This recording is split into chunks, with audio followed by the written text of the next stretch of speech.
Good day, viewers. I'm glad to have you on Beyond the Headlines.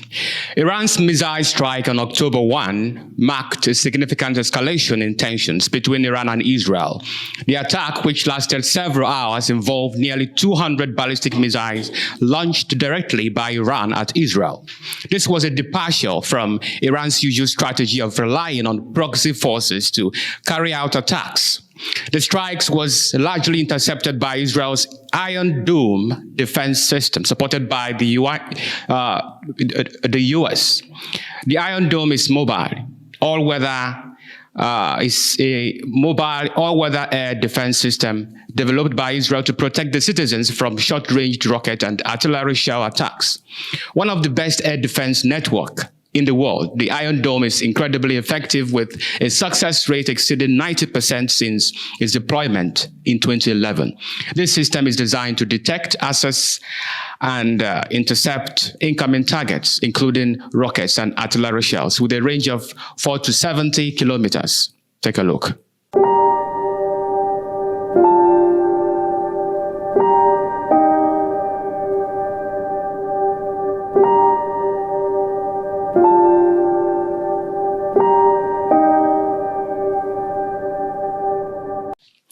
Now, this attack, reportedly in response to the assassination of Hassan Nasrallah, Hezbollah's leader, and other key figures, marks a significant escalation in the conflict between Israel, Hamas, Iran, and Lebanon.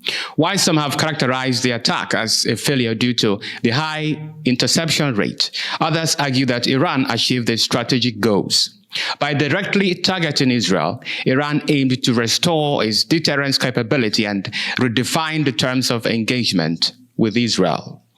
In the lead up to the attack, the United States State Department had issued warnings of a potential missile strike by Iran.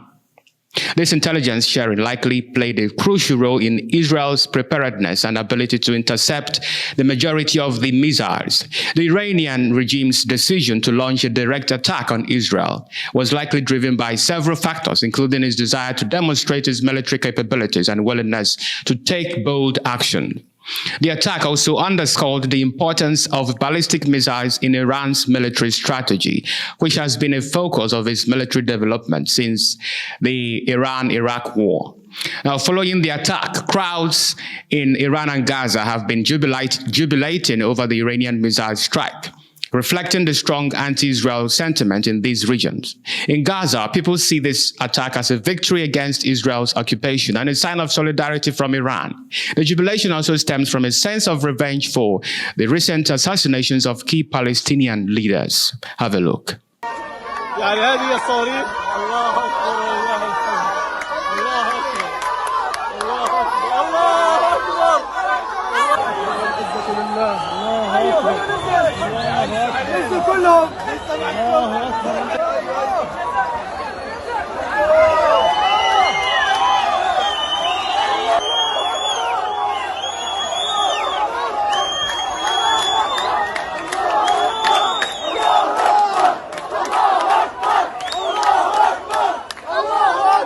حاليا الصواريخ تنطلق من كل مكان، حاليا صفارات الانذار تشتعل في كل فلسطين، في كل الداخل المحتل، في كل المدن، في تل أبيب وفي عسقلان وفي سديروت وفي كل المدن الداخل المحتل.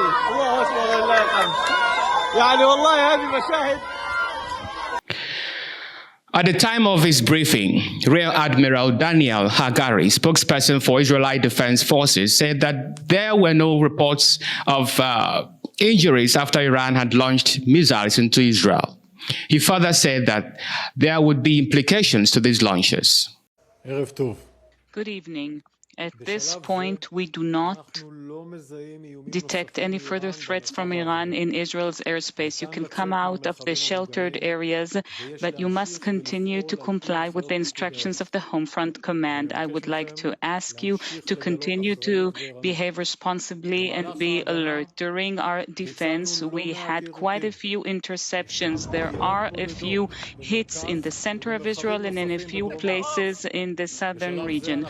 We are still still doing a situation estimate. We don't know of anyone who's been injured, and that is thanks to your behavior, to your responsible behavior. And we also ask you not to give information to the enemy and not to pass on any locations and documentations from places that were impacted.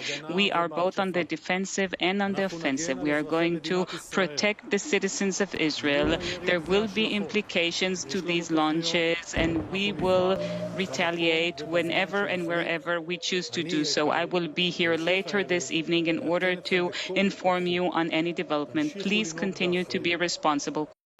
In the same vein, Jake Sullivan, U.S. National Security Advisor, made a press briefing on the attack, vowing that there would be consequences for this attack. Take a listen. This attack.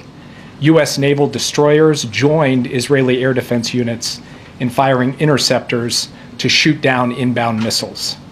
President Biden and Vice President Harris monitored the attack and the response from the White House Situation Room, joined in person and remotely by their national security team. We are still working with the IDF and the authorities in Israel to assess the impact of the attack. But at this time, and I stress at this time, we do not know of any deaths in Israel. We are tracking the reported death of a Palestinian civilian in Jericho in the West Bank. We do not know of any damage to aircraft or strategic military assets in Israel. In short, based on what we know at this point, this attack appears to have been defeated and ineffective. This was first and foremost the result of the professionalism of the IDF, but in no small part because of the skilled work of the U.S. military and meticulous joint planning in anticipation of the attack. We are also aware of reports of a terrorist attack. We are proud of the actions that we've taken alongside Israel to protect and defend Israel. We have made clear that there will be consequences, severe consequences for this attack, and we will work with Israel to make that the case. Vice President Kamala Harris also remarked on the missile strike, addressing Iran as a destabilizing and dangerous force in the Middle East. Iran is a destabilizing, dangerous force in the Middle East, and today's attack on Israel only further demonstrates that fact. Earlier today, I was in the Situation Room with President Biden and our national security team as we monitored the attack in real time and ensured that the protection of U.S. personnel in the region is paramount. Now, despite this promise of retaliation, Iran has remained daring. It says, and I quote, Iran's legal, rational, and legitimate response to the terrorist acts of the Zionist regime, which involved targeting Iranian nationals and interests and infringing upon the national sovereignty of the Islamic Republic of Iran, has been duly carried out. Should the Zionist regime dare to respond or commit further acts of malevolence, a subsequent and crushing response will ensue. Regional states and the Zionist supporters are advised to part ways with the regime. End of quote. Now, on the Iran's attack, a BBC analyst has taken a rather objective stance, stating that Hezbollah and Iran have been propagating this conflict on a fair and rational ground. Take a look.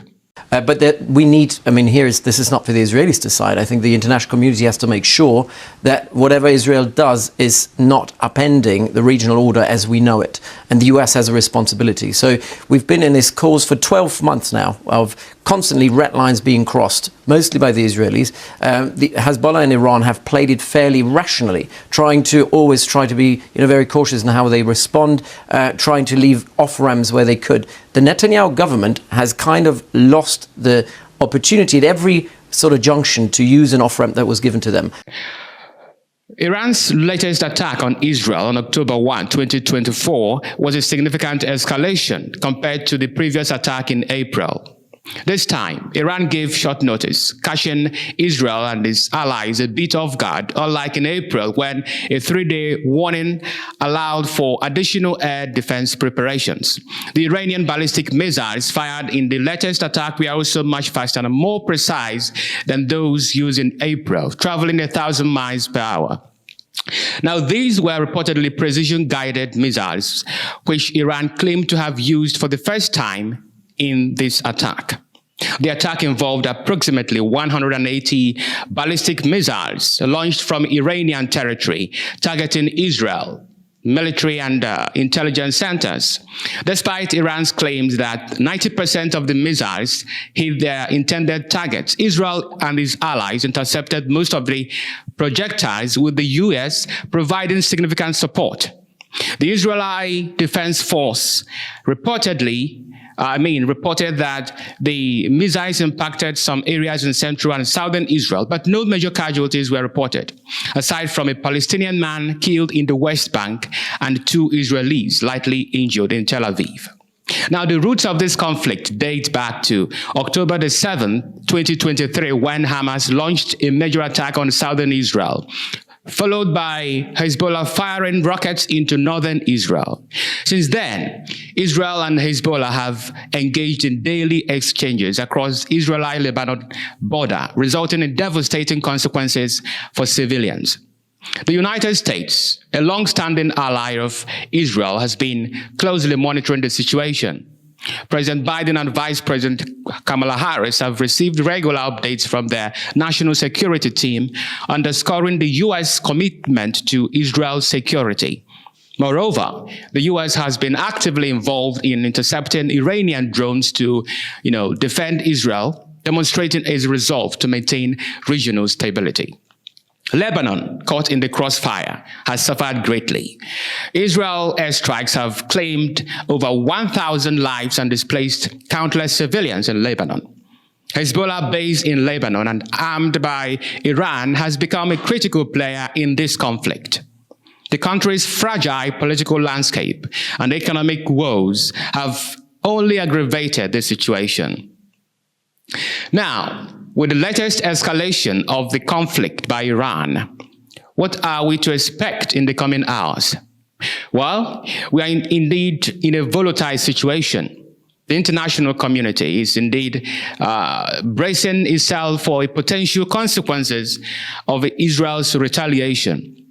The severity of Israel's response will likely depend on the extent of civilian casualties and collateral damage caused by Iran's attack. Minimal damage, of course, would be a best-case scenario, as it would reduce the likelihood of further escalation. However, if the damage is significant, Israel's response could be severe, potentially drawing in other, regional players and sparking a broader conflict in the Middle East. On his part, General Keith Kellogg, a retired U.S. Army, projected that Israel could either go after Iran's nuclear facilities or assassinate its supreme leader, Ayatollah Khomeini. Have a look. No, I think he's going for the kill. And what I mean by that, he's going to respond quite forcefully. And I think if I was Iran right now, I'd say I think where he'd probably end up going, he's going to make a real key shot. He's either going after nuclear facilities or he's going after the supreme leader. And that's going to set everything in motion for a much wider war in the Middle East. But I think they've just said, the Israelis have said, we're done with this, enough. The same thing they've done with Hezbollah, same thing they did with Hamas. And, to be very candid with you, Sandra, it's probably about time. This is time it needs to be brought to some type of conclusion. If we're not going to help them conclude it, then they're going to have to do it on their own. And that's probably what they're going to try and do. As tension continues to simmer, the international community remains concerned about the humanitarian impact on civilians and the potential for further escalation. Diplomatic efforts are imperative to prevent a catastrophic regional war. The world watches with bated breath, hoping for a peaceful resolution to this intractable conflict. That's all I have for you, viewers, on Beyond the Headlines. Thank you for listening.